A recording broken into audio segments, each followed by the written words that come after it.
Today we're going to look at one of my favorite small to medium-sized trees, the Northern Empress Japanese Elm. Yeah, off in the distance there, and one of the main reasons that I really like this tree is the fall color. In my area where I live, the Northern Great Plains Zone 4, we don't get very many trees that get the orange and the red like you see in a lot of the oaks and the maples. So that's one of the reasons I really wanted to get my hands on this. It starts out in the fall with an orangish apricot color, and that's going to change over into kind of a burgundy red. Before we take a closer look at some of the characteristics of this great tree, I want to quick mention this was developed out of North Dakota State University, their Woody Improvement Program, and I believe it was studied almost 40 years before it was introduced. And isn't that incredible that a professor or different researchers, it can take almost a lifetime of studying different trees before they're released. Now, I believe this has been in the what we would call the nursery pipeline for about 5 years now, but that doesn't mean that the growers didn't start growing it earlier. And I was lucky enough to get my hands on 3 different balled and burlap plants, and this is one of them. Back in my days when I used to purchase nursery stock, it was always just a great little side benefit that I had first choice on some of those trees before they were gobbled up.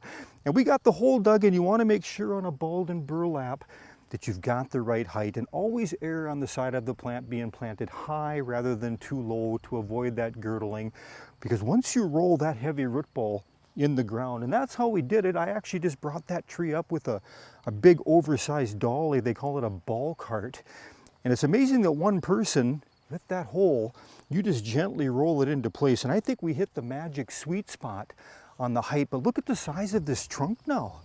Yeah, we're already, I bet we're pushing a 4 to 5 inch caliper tree from about a 2-inch trunk maybe in just under 4 years. So this is really starting to put on some really nice growth. And here's a close look at our summer dark green glossy leaves with an ovate elliptic shape and the characteristic toothed margins and asymmetrical base that you'll find on many of the elm leaves. Now, in all my different landscape beds, my different gardens, pretty much every tree, and I think this is the only one right now that's actually out in the middle of the lawn. What I like to do is eventually I just feather off my side beds. Take a look at that garden hose. This is probably very close to what I'm going to put in. I'll actually either just mulch this, or I'll bring in more of the decorative rock, or a combination of them. That's just my style of landscaping. I love the rustic. We'll add some different contours in here. So the time's coming soon. I just got to come up with the energy, a little bit more of the vision on what I want to do there. But back to the Northern Empress Elm. Now, the elm trees, as a rule of thumb, are one of the best trees you can plant in difficult locations. That's one of their strengths. They're also fast growing.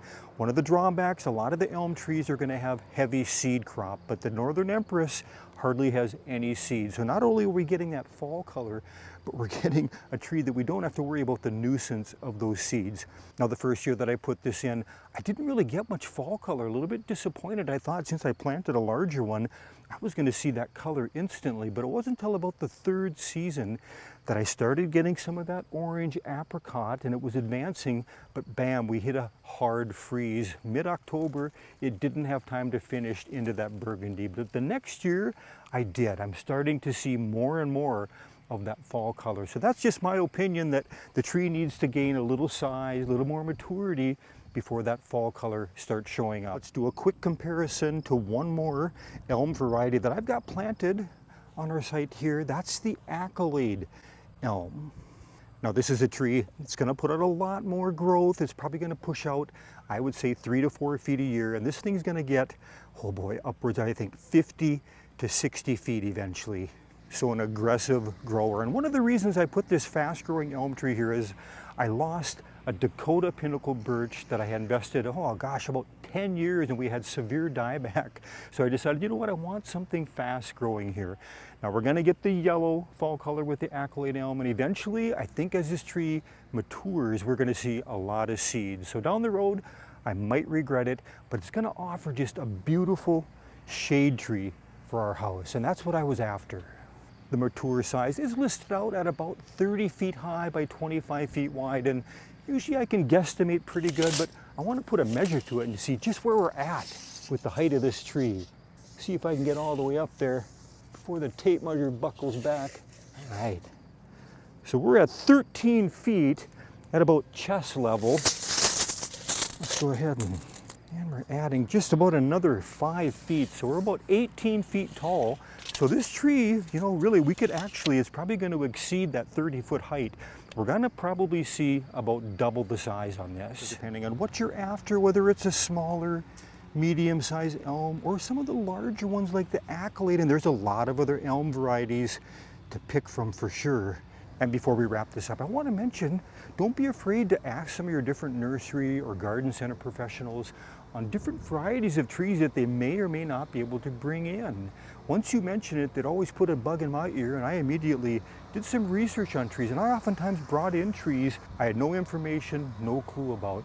So build relationships with your nurserymen, your garden center personnel, and I'd be surprised if they didn't help you out and find some of those interesting trees. So the Northern Empress Elm, a great tree to add to your landscape and garden. Thanks for stopping by Garden Hike, I appreciate it. We'll see you again next video.